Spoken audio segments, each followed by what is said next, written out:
பரலோகத்துல இருக்கிற பதிவேடுகள் பத்தி எப்பவாச்சும் யோசிச்சிருக்கீங்களா? வாங்க, வேதத்துல சொல்லப்பட்டிருக்கிற அந்த தெய்வீக புத்தகங்கள் என்னென்ன அப்படிங்கறத இந்த விளக்க உரையில நாம நேரடியா பார்க்கலாம்.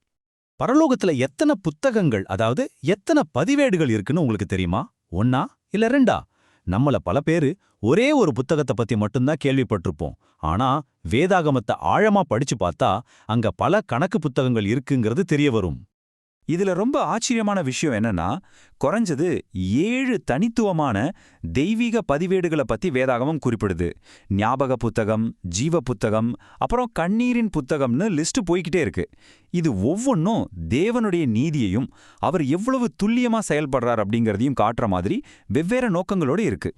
சரி, இதுல நாம முதல்ல கவனிக்க வேண்டிய ரொம்ப முக்கியமான ஒரு புத்தகம் ஜீவ புத்தகம்.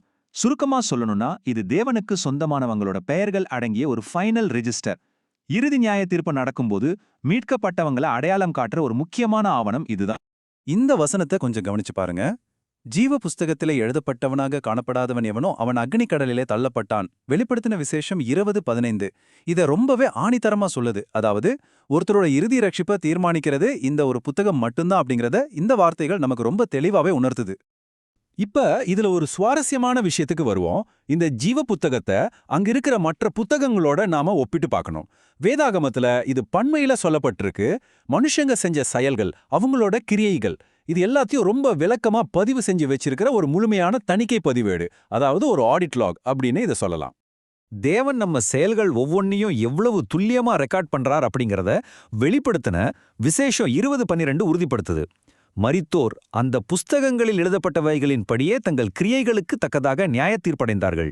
இதுல நாம புரிஞ்சுக்க வேண்டியது என்னன்னா, இந்த கிரியைகளோட பதிவுகள் ஒருத்தரோட ஆரம்ப ரட்சிப்புக்காக இல்ல, அவங்க வாழ்ந்த வாழ்க்கையை மதிப்பிடுறதுக்காக மட்டும்தான்.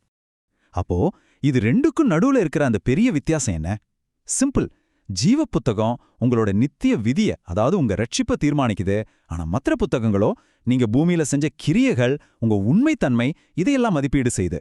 இந்த ஒரு வேறுபாட்டை நாம தெளிவா புரிஞ்சுக்கிறது ரொம்பவே அவசியம். அடுத்து கொஞ்சம் வித்தியாசமான, அதே சமயம் நம்ம மனசுக்கு ரொம்ப நெருக்கமான ஒரு பதிவேட்டை பற்றி பார்ப்போம். சங்கீதம் 56:1-8 இப்படி கேக்குது: என் கண்ணீரை உம்முடைய துருத்தியில் வையும், அவைகள் உம்முடைய கணக்கில் அல்லவா இருக்கிறது. ஆமாங்க, இத கண்ணீரின் புத்தகம் அப்படின்னே சொல்லலாம். இது நமக்கு ஒரு அற்புதமான உண்மையை சொல்லுது. தேவன் ஏதோ நம்ம தப்புகளை மட்டும் கணக்கெடுக்கிற ஒரு ஆடிட்டர் கிடையாது. அவர் நம்ம வழிகளை ஆழமா புரிஞ்சுக்கிட்ட, நம்ம மேல ரொம்ப அக்கறை வச்சிருக்கிற ஒரு படைப்பாளர். நீங்க சிந்தின கண்ணீர், பட்ட கஷ்டம் எதுவுமே அவரால மறக்கப்படுறதில்ல. அது ஒவ்வொன்னும் பத்திரமா ஆவணப்படுத்தப்படுது. சரி, இது இன்னும் எப்படி விரிவடையுதுன்னு பார்ப்போம். இது தேவனுடைய அறிவின் புத்தகம். சங்கீதம் 139:16 என்ன சொல்லுதுன்னா, ஒவ்வொரு மனுஷனோட வாழ்க்கைக்கும் தேவன் ஒரு ப்ளூ பிரிண்ட், அதாவது ஒரு வரைபடமும் காலக்கெடுவும் வச்சிருக்கார். நம்ம வாழ்க்கையோட முழு திட்டமும் அவர் அறிஞ்ச ஒண்ணுதான். இப்போ இந்த பதிவேடுகள் எல்லாம் ஒட்டுமொத்தமா நமக்கு எதை நிரூபிக்குது? தேவன் ஏதோ தன்னிச்சையா செயல்படுறவர் இல்லங்க. அவர் ரொம்ப துல்லியமானவர், நீதியானவர்.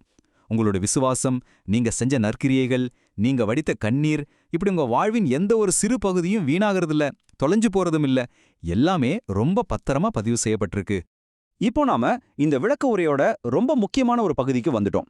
மல்கியா 3:16 சொல்லப்பட்டிருக்கிற ஞாபக புஸ்தகம் பத்தின இந்த சக்தி வாய்ந்த வசனத்தை கொஞ்சம் பாருங்க. இது வெறும் ரட்சிப்பை மட்டும் தாண்டின தேவனோட நமக்கு இருக்கிற ஒரு விசேஷித்த உறவை பதிவு செய்யற ஒரு ஸ்பெஷலான புத்தகம். மல்கியா 3:16 சொல்றத நாம 3 சிம்பிளான படிகளா பிரிக்கலாம். 1, கர்த்தருக்கு பயப்படுறது. 2, அவர் நாமத்தை தியானிக்கிறது. 3, அவரை பத்தி மத்தவங்க கிட்ட பேசுறது. இந்த புத்தகம் சும்மா ஒரு பெயர் பட்டியல் கிடையாதுங்க. இது தேவனோட நமக்கு இருக்கிற உறவோட ஆழத்தை அளவிடுற ஒரு குவாலிட்டி ஃபில்டர் அப்படின்னே சொல்லலாம். இந்த ஞாபக புத்தகத்துல இடம் பிடிச்சிருக்கிறவங்களுக்கு தேவன் என்ன வாக்குறுதி தர்றார் தெரியுமா? அவங்க என்னுடையவர்களாய் இருப்பார்கள், அவர்களை தப்பு பண்ணுவேன், அவங்க என் சம்பத்தாய், அதாவது எனக்கு ரொம்ப ஸ்பெஷலான பொக்கிஷப்பா இருப்பாங்கன்னு சொல்றார். தேவனுடைய அந்த ஆழமான அன்பையும் பாதுகாப்பையும் இந்த வார்த்தைகள் எவ்வளவு அழகா வெளிப்படுத்துது பாத்தீங்களா? பரலோகத்துல மறைக்கப்பட்டிருக்கிற அந்த ஞாபக புத்தக பதிவுக்கும் விசுவாசிகள் எடுத்துக்கொள்ளப்படுற அந்த மாபெரும் நிகழ்வுக்கும், அதாவது ராப்சருக்கும் உள்ள தொடர்பை நம்ம கண்டிப்பா கவனிக்கணும். ஒன்னு அந்த ரகசிய உறவோட அடையாளம், இன்னொன்னு அந்த உறவோட வெளிப்படையான கண்கூடாக காணப்போகிற ஒரு பிரம்மாண்டமான விளைவு. இது எப்படி நடக்கும்?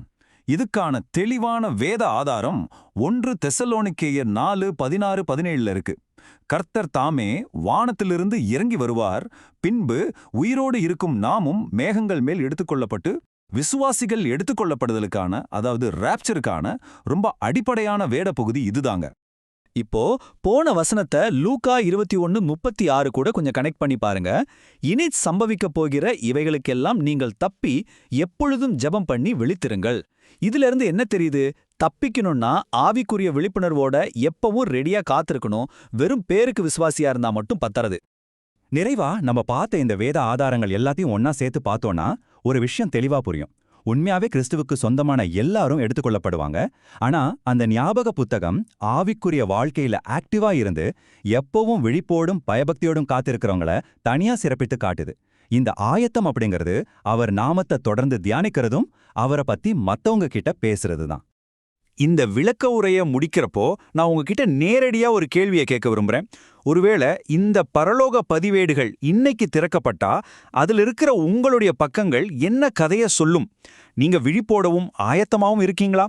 இந்த விஷயங்கள் உங்க சிந்தனையை ரொம்பவே தூண்டி இருக்கும்னு நான் நம்புறேன். தொடர்ந்து கர்த்தருடைய வார்த்தைகளை தியானிச்சுக்கிட்டே இருங்க.